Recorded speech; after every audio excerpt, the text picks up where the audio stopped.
சந்தோஷம்.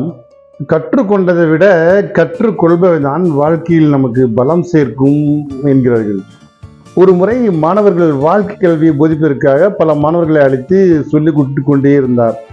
வாழ்க்கையில் 3 விதமான மனிதர்கள் இருக்கிறார்கள். அவர்களை தாண்டி தான் நீ ஜெயிக்க வேண்டும். அது எந்த மாதிரி மனிதர்கள் நீங்கள் கண்டுகொள்ள வேண்டும் என்பதற்காக நான் ஒரு உதாரணம் சொல்கிறேன் என்றார். ஏன்னா 3 வகையான மீன்கள் இருக்கிறது. குட்டி மீன்கள் ஒன்று உண்டு. அதற்கு பயந்தே தன்னுடைய வாழ்க்கையை அந்த தண்ணீரில் நீந்து கொண்டே இருக்குமா. 2வது டால்மீன் உண்டு. அந்த டால்மீன் யாருக்கும் எந்த தொந்தரவும் செய்யாது. குட்டி மீனையும் பிடிக்காது, எதிரிகளுக்கும் மாட்டாது. ஆனால் சுறா மீன் ஒன்று இருக்கிறது. அது எல்லாத்தையும் அழித்து தூசம் செய்யும். குட்டி மீனையும் துரத்தி விடும், டால்மீனுக்கும் தொந்தரவு கொடுக்கும். டால்மீன் எதுக்கும் அசையாமல் தப்பித்து கொண்டே இருக்கும். இந்த சுறா மீன் குணம் கொண்ட சில நபர்களிடம் நீங்கள் ஜாக்கிரதையாக இருக்க வேண்டும்.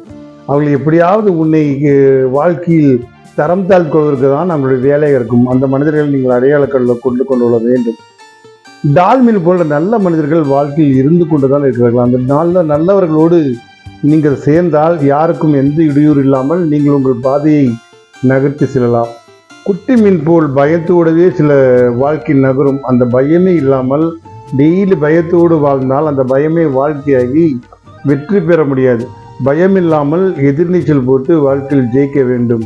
நீங்கள் இப்பொழுதுதான் முடிவு செய்ய வேண்டும். நீங்கள் எந்த வகை சார்ந்தவர்கள், குட்டி மீனா, டால் மீனா, சுறாமீனா என்று உணர்ந்து கொள்ளணும்னு சொன்னவுடன் மாணவர்களுக்கு அந்த புரிதல் ஏற்பட்டதாம்.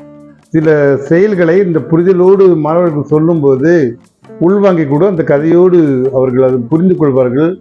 பின்பு அவர்கள் அதை எப்பொழுதெல்லாம் தங்களுக்கு ஒரு சின்ன நெருடல் ஏற்படும் போது இதை ஞாபகத்தில் கொண்டு வந்து அவர்கள் வாழ்க்கையில் செலுக்கக்கூடிய ஆற்றல் பெறும் என்று அந்த மாணவருக்கு ஆசிரியர் சொன்னவுடன் எல்லோரும் அது உள்வாங்கி கொண்டு கலகலப்பாக அந்த வகுப்பறை விட்டு வெளியே சென்றார்களாம்.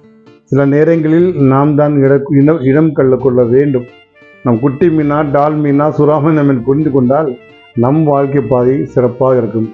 பயமே வாழ்க்கையானால் வாழ முடியாது. சுறாமீன் போல் தவறான மனிதர்கள் இருந்தால் கூட வாழ முடியாது.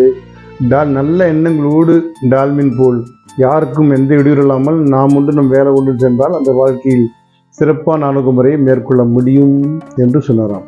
சந்தோஷம். வாழ்க வளம்.